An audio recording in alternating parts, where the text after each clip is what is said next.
we're here with Celeste and Trey, and of course Percy. Hey Percy, how old is Percy? Percy is 5 months old. 5 months old. And what kind of dog is he? It's a Pomeranian. He's part Pomeranian, part poodle. Okay, he's cutie. And happy graduation day. So tell me, why did you come to Canine Etiquette for classes with Percy? He's a puppy, so we wanted to start out right and do basic training, get him socialized. He was a monster when we first got him. That little cute thing was a monster. Come on. Yeah, he was. Like what? What was he doing?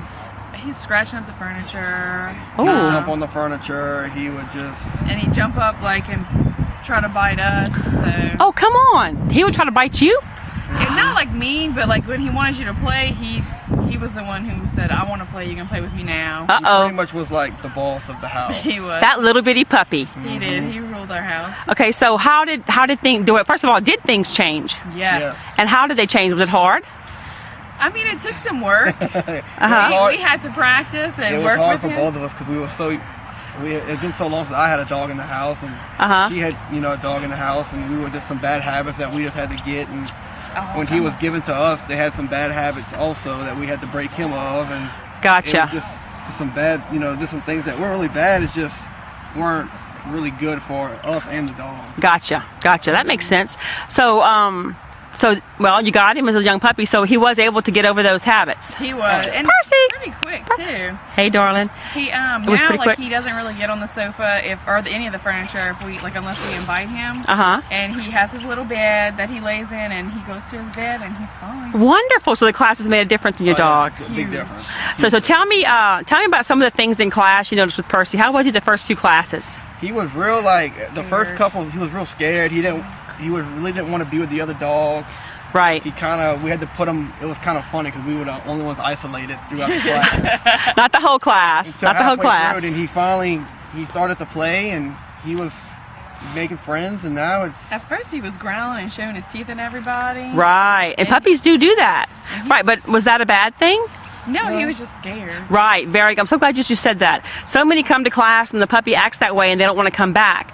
But you have to follow through and get them accustomed to being around the other dogs. Very good, very good. So what was the most important thing that you learned in the class, you think?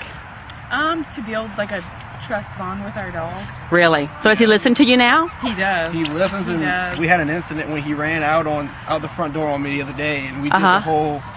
Percy come, and he stopped in his tracks, and he came back. He darted straight to Celeste. Fantastic.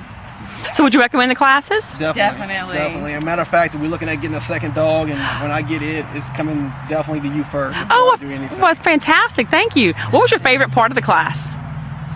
It was fun. I had a blast, and Percy loved it too. And it was cool for us because we both got to work with them. It wasn't like one of those deals where, you see obedience training for dogs, and they pretty much do all the work, and then they give them back to you like an owner, and the dog doesn't listen to you. Right. Not used to being with you. The dog, you don't know what the dog was taught really. Exactly. But with the class, you were able to work with your dog. Your dog gets used to working with you. And he listens. And it taught us a lot of things too. Right, exactly. I'm so glad that you said that, because so many want to send the dog off and bring it home, and that never works because the dog learns your body language, you learn the dog's body language, and like Celeste said, you build that bond. So what would you recommend to somebody who says, oh, my dog's never going to learn, my dog's never going to do that? What would you tell them? It's possible. It's wrong. You just got to figure out, you got to come to class and figure out what are you doing wrong, and get your dog to listen to you and obey you. And once you feel like that bond with your dog, like they want you. Exactly. So did we do any harsh methods? Did we hold him down, or did we beat him? All we did was give him treats, and he never spanked our dog. Like never. We just did the treats and good boy. And Positive reinforcement. Exactly. So anything else you'd like to add about the classes or training or anything? I mean, we would definitely recommend it. We definitely want to do it for our next dog. We're definitely doing it for our next dog, and good. We're definitely coming back to a couple more. Just that way he can continue to socialize, and as he gets older, we can continue to get him the way we want until maybe one day Celeste and him can do the advanced class or something. Exactly. And so what do you think about having a class for the life of your dog? You pay one cost as long as you own your dog. How do you feel about that? I love that. And because until we get our next dog, we want to socialize him in a safe and regulated environment where there's someone who knows okay, this is what your dog's doing and why he's doing it. And then also it gives him a chance of some things that we need to work on. And with him getting sick this last week, we really weren't able to work with him, so we can bring him back and we can work on a couple of things that he's kind of having some issues with, and we can get him fine-tuned. Exactly. Well, thank y'all so much for your faith and trust, and y'all have come a long way from the very first class. Thank you. I'm very, very proud of you, and we look forward to meeting Percy's new brother or sister one day. Yeah, thank you.